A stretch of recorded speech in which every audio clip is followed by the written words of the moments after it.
देखिए equation of straight line from origin समझने के बाद हमारा ये टॉपिक है equation of straight line in intercept form.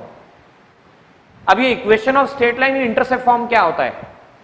तो पहले ये वर्ड समझिए, इंटरसेप्ट मतलब इंटरसेक्शन। इंटरसेप्ट का मतलब क्या है बच्चों? इंटरसेक्शन। इंटरसेप्ट मतलब इंटरसेक्शन, और इंटरसेक्शन कहां पर? तो intersection on Y axis. Intersection on Y axis. अब समझिए इसका मतलब क्या है। कई बार आपने एक्स डैश, वाई और वाई डैश, मान लीजिए कोई लाइन इस तरह से पास हो रही है। आप में से कई स्टूडेंट सोच रहे होंगे सर ऐसी क्यों मानी आपने लाइन? ऐसी मान सकते हैं, ऐसी मान सकते हैं, ऐसी मान सकते हैं। जरा ठहरिए तो सही, आगे हम ये भी डिस्कस करेंगे कि ऐसी क्यों बनती है। मान लीजिए ऐसी इक्वेशन है कुछ इस तरह से, तो ये इक्वेशन एक्स एक्सिस के साथ में थीटा एंगल पर जा रही है। और यहां नोटिस करो, एक्स एक्सिस के साथ जो बनने वाला थीटा एंगल आपके पास जो अवेलेबल है, वो theta angle less than 90 degree angle है। और ये जो आपको दिख रहा है इंटरसेक्शन, ये देखिएगा यहां पर मैंने आपको बताया था इंटरसेप्ट मतलब इंटरसेक्शन। अब यहां नोटिस कीजिए, ये एक्स एक्सिस, ये वाई एक्सिस। मैंने जो लाइन मानी, मैंने जो लाइन एज्यूम की, उस लाइन का बनने वाला angle less than 90 degree angle है। अब यहां लेस देन 90 डिग्री एंगल जब होता है तो आप जानते हैं टेन थीटा की वैल्यू पॉजिटिव होती है हमेशा, मतलब m की वैल्यू पॉजिटिव है। और देखिए ये वाई एक्सिस का पॉजिटिव पार्ट है और ये वाई एक्सिस का नेगेटिव पार्ट है। ये वाला पार्ट पॉजिटिव और ये वाला पार्ट नेगेटिव है। और ये वाई एक्सिस का अगर पॉजिटिव पार्ट है तो इसे लिखा जाएगा 0, c। वापस आपके मन में कि सर ये कोऑर्डिनेट 0, c क्यों लिखा गया? देखिए 0 मतलब एक्स एक्सिस का पार्ट 0 है और c मतलब वाई एक्सिस का यहां तक का जो वैल्यू है, इस वैल्यू को कहा जा रहा है c। तो देखिए y equal to M X plus C, Y equal to M X plus C equation जो आपके पास आ रही है, इस इक्वेशन में ऑब्जर्व कीजिएगा student, y axis, c intercept और m स्लोप। ये इस तरह से इक्वेशन लिखी जा सकती है, जबकि इसे एग्जांपल से समझा जा सकता है। मान लीजिए आपके पास वेलोसिटी का इक्वेशन है v equal to 2t plus 3, v equal to 2t plus 3। मान लीजिए ये इक्वेशन दे रखा है। अब हम इसको प्लॉट कैसे करेंगे? तो वेलोसिटी है y एक्सिस पर, टाइम है x एक्सिस पर, और c आपके पास दे रखा है 3। तो यहां पर आ चुका है आपके पास में, देखो कंपेयर करने पर m इक्वल टू प्लस 2 और c equal to plus 3। m equal to plus 2 और c इक्वल टू आपके पास प्लस 3 अवेलेबल है। तो देखिए velocity on y axis, this is y axis, time compare करना, c प्लस 3 है, c प्लस 3 है, इसका मतलब इंटरसेक्शन प्लस 3 है, और इंटरसेक्शन प्लस 3 है, इसका मतलब जो y एक्सिस के पार्ट पर कट कर रहा है वो प्लस 3 कट कर रहा है। तो देखो ये रहा वेलोसिटी, ये रहा वेलोसिटी। टाइम x एक्सिस पर है, ये टाइम x एक्सिस पर है, ये वेलोसिटी y एक्सिस पर है और ये वेलोसिटी आपके पास y एक्सिस पर है। तो वेलोसिटी वाला एक्सिस उस पर जो है वो प्लस 3 अवेलेबल है, तो आपको प्लस 3 बनाना है, वो भी y एक्सिस पे। तो मान लीजिए ये 1, ये मान लीजिए 2 और यहां मान लीजिए 3। तो मैंने इसे बना दिया 0,3, 3 बना दिया मैंने। यहां से यहां तक मैं कह सकता हूं 3। अब क्या हुआ, m इक्वल टू प्लस 2 है, m इक्वल टू प्लस 2 है, इसका मतलब टेन थीटा की वैल्यू आपके पास प्लस 2 है। और अगर टेन थीटा प्लस 2 है मतलब थीटा लेस देन 90 डिग्री है। तो देखिए स्टूडेंट, आपको इस पॉइंट से ऐसी लाइन बनानी है जिसका बनने वाला एंटी क्लॉकवाइज एंगल 90 डिग्री से लेस हो। तो देखो यहां से एक लाइन आप ऐसी बना सकते थे, या यहां से एक लाइन आप ऐसी बना सकते थे। मान लीजिए मैं फर्स्ट लाइन कहता हूं और मान लीजिए मैं सेकंड लाइन कहता हूं। एक लाइन फर्स्ट लाइन इस तरह से, एक लाइन सेकंड लाइन इस तरह से। अब हुआ क्या, ये बनने वाला एंगल और ये बनने वाला एंगल, तो θ1 है ग्रेटर देन 90, θ2 है लेस देन 90, θ1 आपके पास है ग्रेटर देन 90 और θ2 है लेस देन 90। हमें कौन सा चाहिए बताइए? हमें रिक्वायरमेंट है लेस देन 90 की, और अगर लेस देन 90 की रिक्वायरमेंट है तो हम कह सकते हैं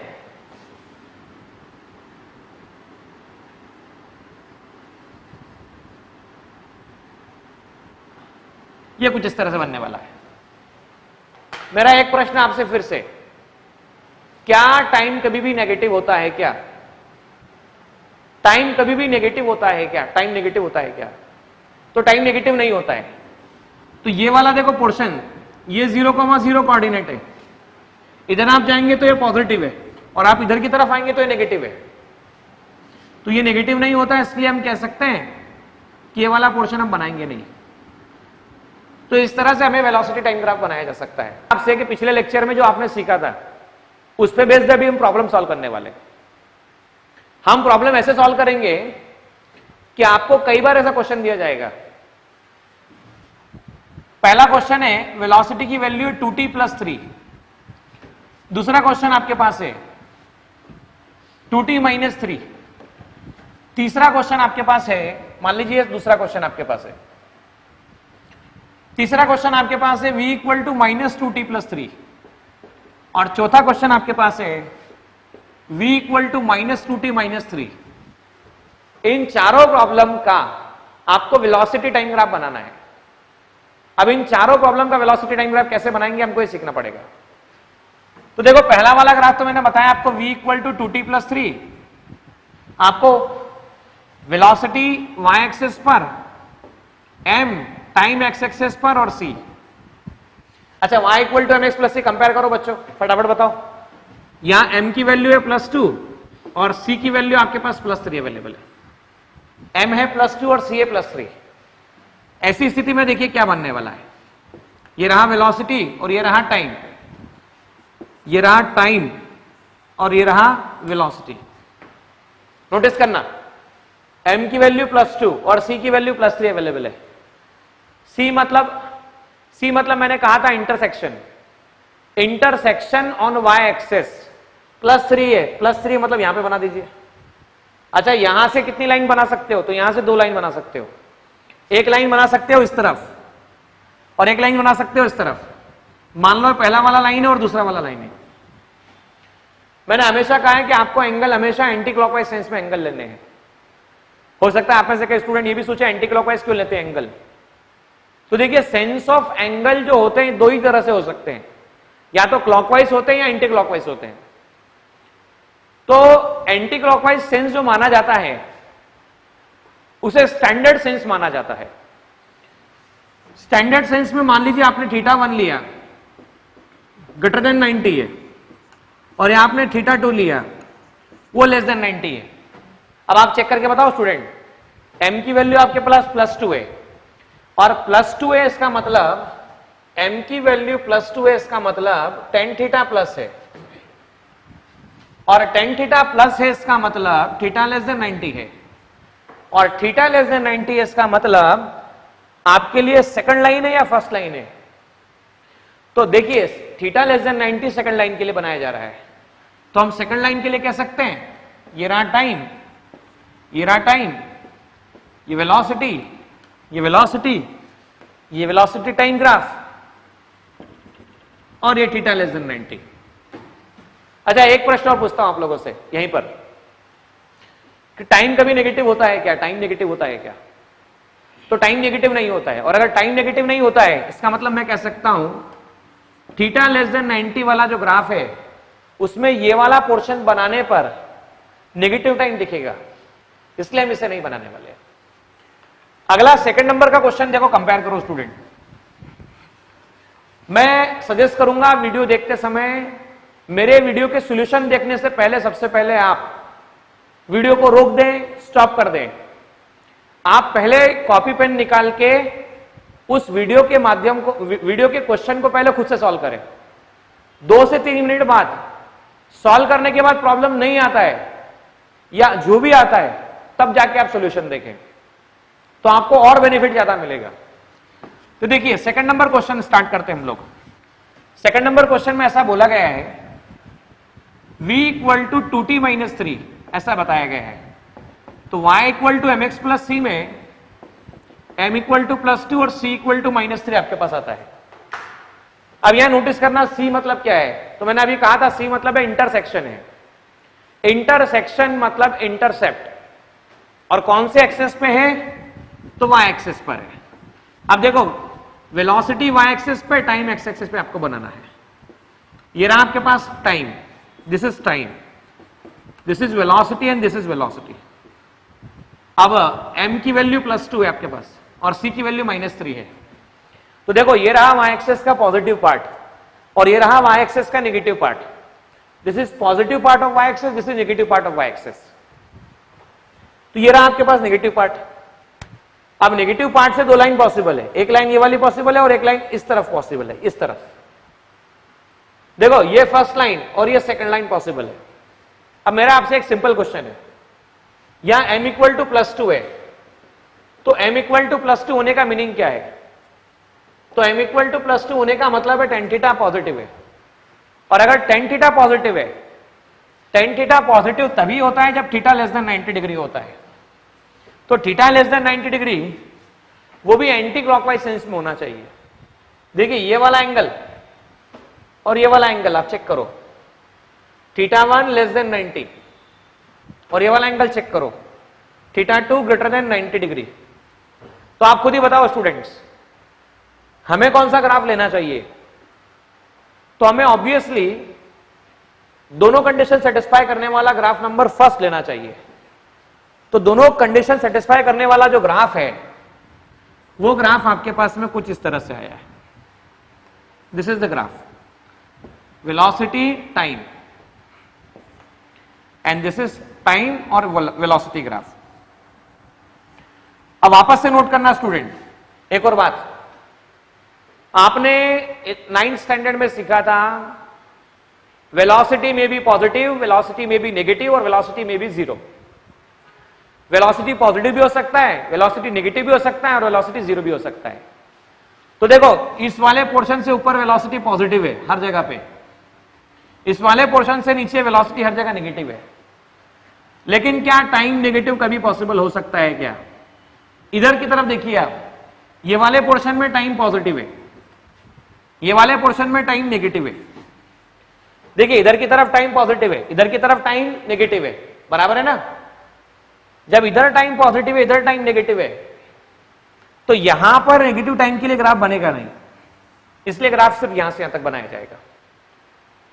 तो कहने को आप लोग ग्राफ पढ़ रहे हो लेकिन आप काइनेमेटिक्स के प्रॉब्लम सॉल्व कर रहे हो। आगे चल के आपको और सीखने को मिलने वाला है।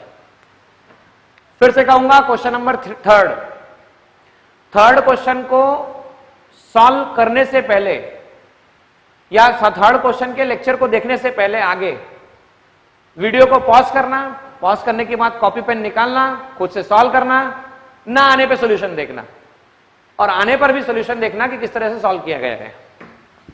तीसरा क्वेश्चन हमारे पास जो बताया गया है वो इस तरह से बताया गया है।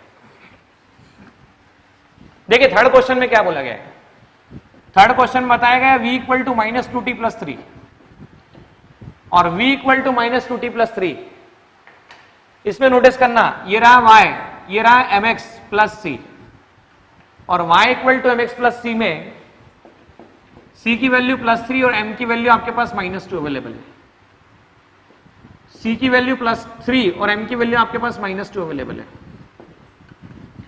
तो यहां नोटिस करना, c पॉजिटिव है मतलब इंटरसेप्ट पॉजिटिव है। इंटरसेप्ट पॉजिटिव है इसका मीनिंग इंटरसेक्शन पॉजिटिव है। तो हम यहां कह सकते हैं m equal to tan theta और m equal to tan theta, m equal to tan theta और c इक्वल टू +3, इसे कहा जा सकता है। देखो बच्चों ग्राफ बनाते समय कैसा ग्राफ बनेगा। ये रहा आपके पास time axis, this is time axis, this is velocity and this is velocity. Time axis, velocity and velocity. Interception +3, intersection +3 मतलब ये रहा आपके पास में +3। अब +3 के बाद में यहां से दो लाइन पॉसिबल है, एक लाइन फर्स्ट वाली पॉसिबल है और दूसरी लाइन सेकंड वाली पॉसिबल है।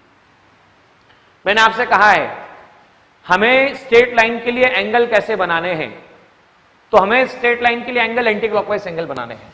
ये रहा आपके पास एंटी क्लॉकवाइज एंगल θ1, ये रहा आपके पास एंटी क्लॉकवाइज एंगल, ये रहा θ2। अब देखिए θ1 ग्रेटर देन 90 और θ2 ग्रेटर देन लेस देन 90, तो हम ये कह सकते हैं θ1 ग्रेटर देन 90, θ2 लेस देन 90। और बताओ अभी हमारी रिक्वायरमेंट क्या है, m tan θ नेगेटिव है, नेगेटिव है मतलब -2 है। बताइए हमें -2 बोला गया है, मतलब ऑब्ट्यूज एंगल बनने वाला है या एक्यूट एंगल बनने वाला है, तो -2 बोलने का मतलब ऑब्ट्यूज एंगल बनने वाला है, और ऑब्ट्यूज एंगल आपको फर्स्ट वाले ग्राफ में मिल रहा है। तो वापस से आपने ये लिया वेलोसिटी, ये लिया टाइम और ये बना दिया graph. This is velocity time graph. अब इस वेलोसिटी टाइम ग्राफ में ये बनने वाला एंगल आपके पास ग्रेटर देन 90 डिग्री एंगल है, थीटा ग्रेटर देन 90। इंटरसेक्शन आपके पास +3 अवेलेबल है, दैट इज 0,3। अब ये 0,3 अवेलेबल है, तो देखिए वापस से टाइम में मैं बता चुका हूं वेलोसिटी में भी पॉजिटिव, वेलोसिटी में भी नेगेटिव, बराबर। तो देखिए यहां पर वेलोसिटी पॉजिटिव है, इस पोर्शन में वेलोसिटी नेगेटिव है। वेलोसिटी ऊपर वाले पोर्शन में पॉजिटिव, नीचे वाले पोर्शन में वेलोसिटी नेगेटिव है, लेकिन टाइम नेगेटिव पॉसिबल नहीं होता, इसलिए इधर वाले रीजन की पॉसिबिलिटी बनेगी नहीं, इसलिए ग्राफ बनने वाला है कुछ इस तरह से। ये आपके पास वेलोसिटी टाइम ग्राफ होता है। नाउ 4th नंबर का क्वेश्चन हम सॉल्व करने वाले हैं। 4th क्वेश्चन में देखिए क्या बताया गया है। मेरा फिर से कहना है कि 4th क्वेश्चन सॉल्व करने से पहले वीडियो को स्टॉप कर देना, क्वेश्चन खुद से सॉल्व करना, ना आने पर या आने पर दोनों केस में सॉल्यूशन देखना, ज्यादा बेनिफिट होगा, बल्कि सिर्फ देखने से बेनिफिट नहीं होगा। क्योंकि अगर आप क्लास में होते थे तो मैं डेफिनेटली क्लास में ये चीजें पहले आपसे करवाता था और उसके बाद में आप लोगों से आपको सॉल्यूशन बताता था। तो v equal to -2t - 3, y equal to mx plus c में n चेक करो, m की वैल्यू -2 और c की वैल्यू -3 है। m is -2 and c is -3। यहां पर वापस से वही वाली बात है आपके पास में, ये टाइम, वेलोसिटी, ये वाला टर्म टाइम और ये वेलोसिटी। अब c मतलब इंटरसेक्शन, इंटरसेक्शन मतलब इंटरसेप्ट, इंटरसेप्ट मतलब y एक्सिस पर नेगेटिव पार्ट। ये रहा आपके पास में नेगेटिव है, इसलिए y एक्सिस की इस नेगेटिव पार्ट पर बनाने वाले हो। मान लीजिए आपने y एक्सिस की इस नेगेटिव पार्ट पर बना दिया। अब क्या हुआ, m की वैल्यू -2 है, तो यहां से दो ग्राफ बना सकते हो आप, पहला ग्राफ ऐसा और दूसरा ग्राफ ऐसा। तो पहले ग्राफ में θ1 लेस देन 90 डिग्री और दूसरे ग्राफ में θ2 ग्रेटर देन 90 डिग्री। अब यहां देखो m -2 आ रहा है, m -2 आने का मतलब tan थीटा की वैल्यू नेगेटिव आ रही है। tan थीटा नेगेटिव तब आता है जब थीटा ग्रेटर देन 90 डिग्री होता है, और ग्रेटर देन 90 को ऑब्ट्यूज कहा जाता है।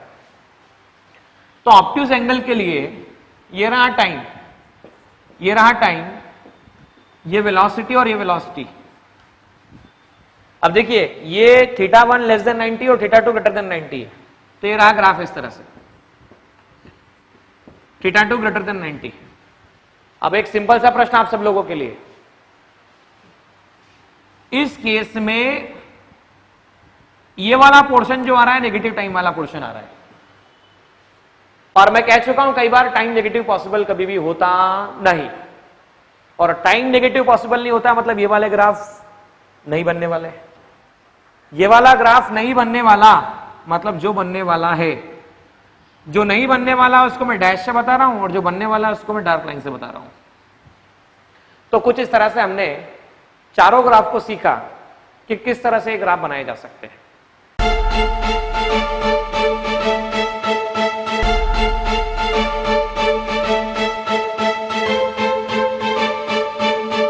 पुरोहित अकॅडमी, मेन ब्रांच प्रभात चौक, MJ कॉलेज रोड, लोकमान्य हॉस्पिटलच्या बाजूला, जळगाव आणि पांडे क्लासेस जवळ बंधन बँके शेजारी ट्रॅफिक गार्डनच्या समोर जळगाव.